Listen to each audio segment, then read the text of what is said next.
In 1878, William James signed a contract with Henry Holt and Company to write a textbook on psychology. He promised it would be done in 2 years.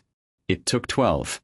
When the two-volume, nearly 1,400-page result finally appeared in 1890, it was so far beyond what anyone had expected that calling it a textbook seemed almost insulting.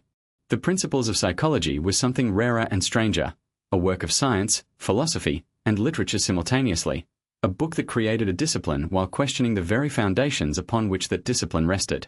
James began writing at a moment when psychology was trying desperately to establish itself as a legitimate science. The German laboratory model, pioneered by Wilhelm Wundt, dominated the field.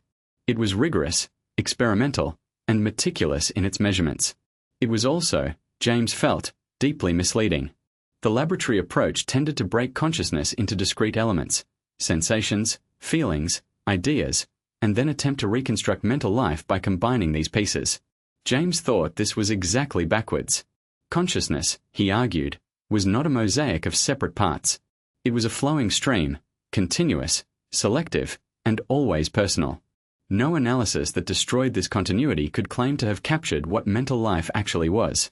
The famous metaphor of the stream of consciousness, one of James's great gifts to both psychology and literature, appeared in the Principles for the first time.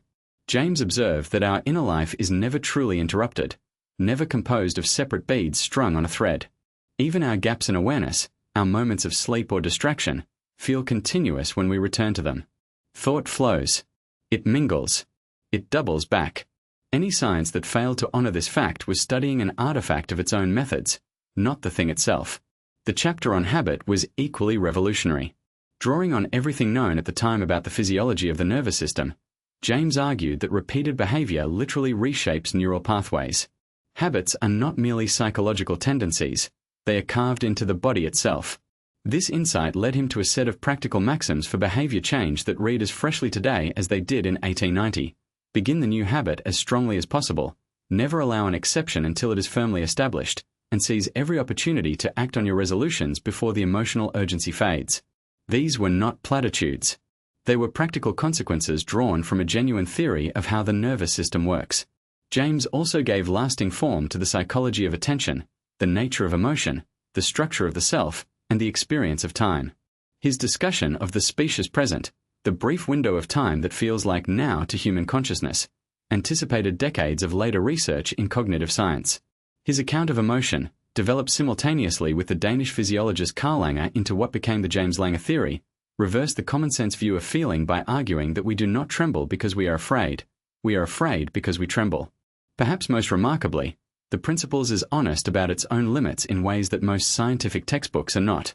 James repeatedly pauses to acknowledge the deepest mysteries he cannot resolve, the relationship between brain states and conscious experience, the nature of personal identity, the question of free will. Rather than pretending these problems had been solved, he mapped their contours with extraordinary precision and admitted they remained open. This intellectual honesty gave the book a quality that most of its competitors lacked.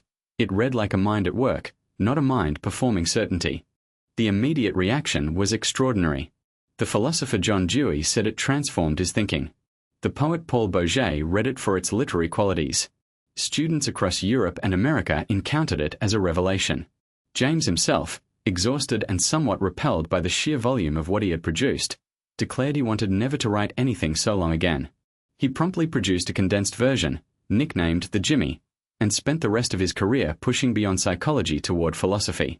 But the Principles endured. It endured because James was doing something that neither pure science nor pure philosophy had managed alone. He was taking the full texture of human experience seriously as data. He refused to explain away what actually happens inside us in favor of what a theory required must happen. That commitment, to stay faithful to the richness of lived experience even when it resists clean explanation, remains the deepest lesson of his greatest book. Subscribe to The Psychology of William James to explore more of his timeless ideas.